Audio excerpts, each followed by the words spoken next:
sobre a telefonia. A doutora Karen Machado Medeiros está aqui com a gente. Vamos continuar aqui então, doutora. Olha só, tem uma outra colocação de uma telespectadora aqui.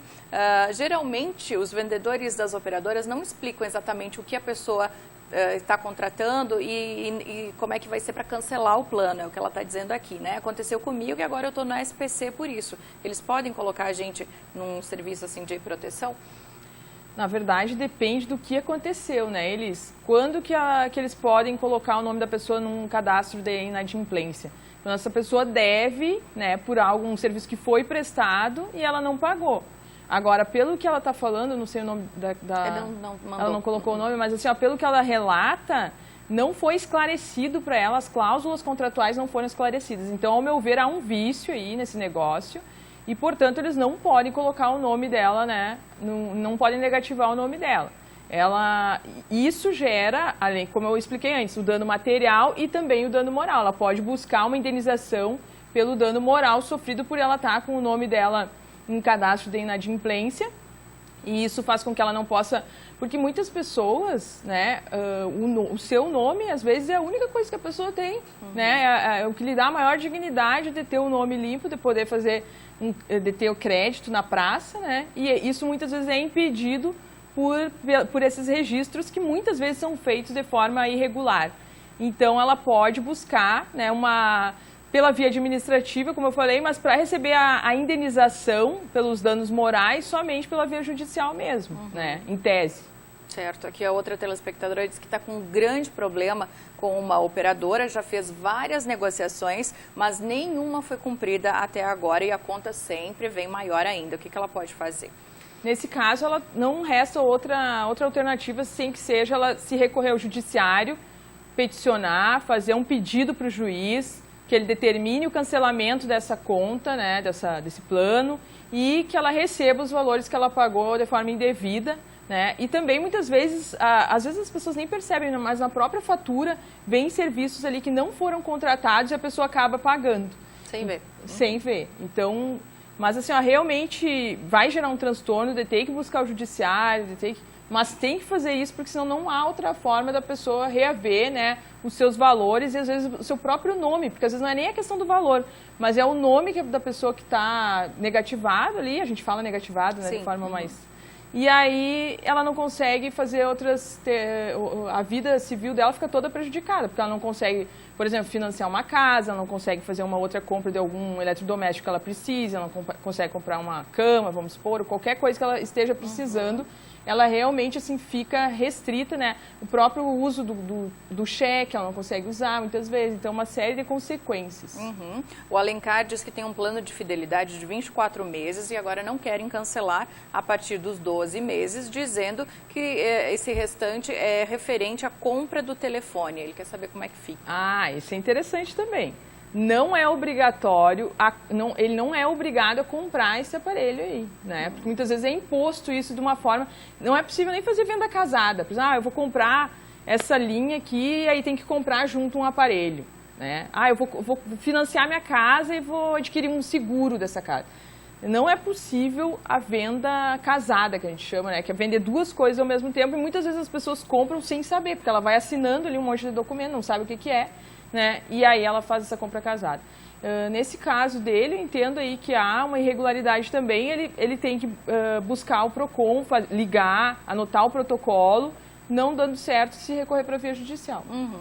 A Cíndia diz que ela tinha contratado uma operadora de internet, aí o equipamento foi retirado, imagino que deva ter acabado o contrato, alguma coisa assim, e eles continuam cobrando o valor da mensalidade, que ainda está valendo. Esses aí são os valores pagos indevidamente, né? Entra naquela regra, a operadora tem que devolver em dobro todo o valor que ela pagou. Por exemplo, pagou R$50, eles têm que devolver 100 e mais ainda correção de juros, né, e etc.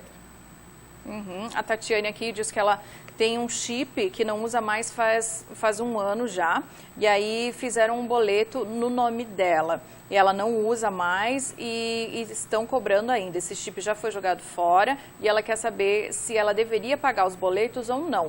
Porque ela diz que quando eu tiver 18 anos eu vou estar com o meu nome sujo por conta desse boleto. Então ela deve ser menor ainda aqui, né?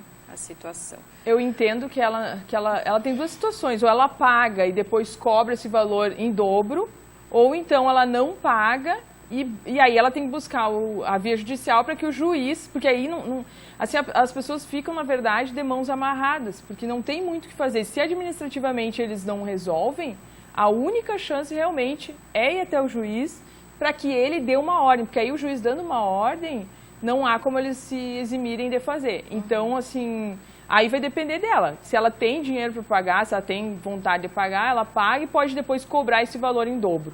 Às vezes acontece que a pessoa, existe um ditado que diz, né, a gente paga para não se incomodar.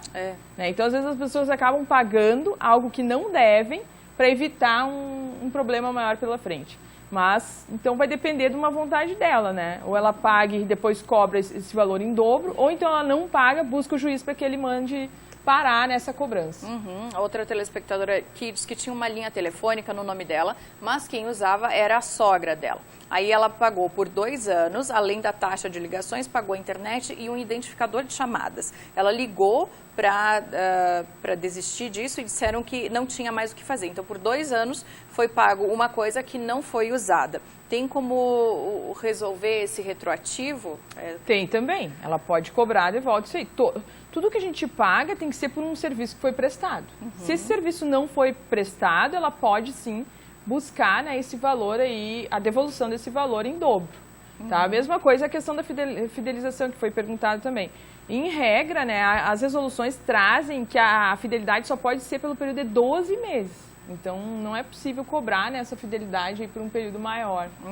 O Robson, do bairro EFAP, ele disse que sobre as ligações abusivas, é a dúvida dele, né?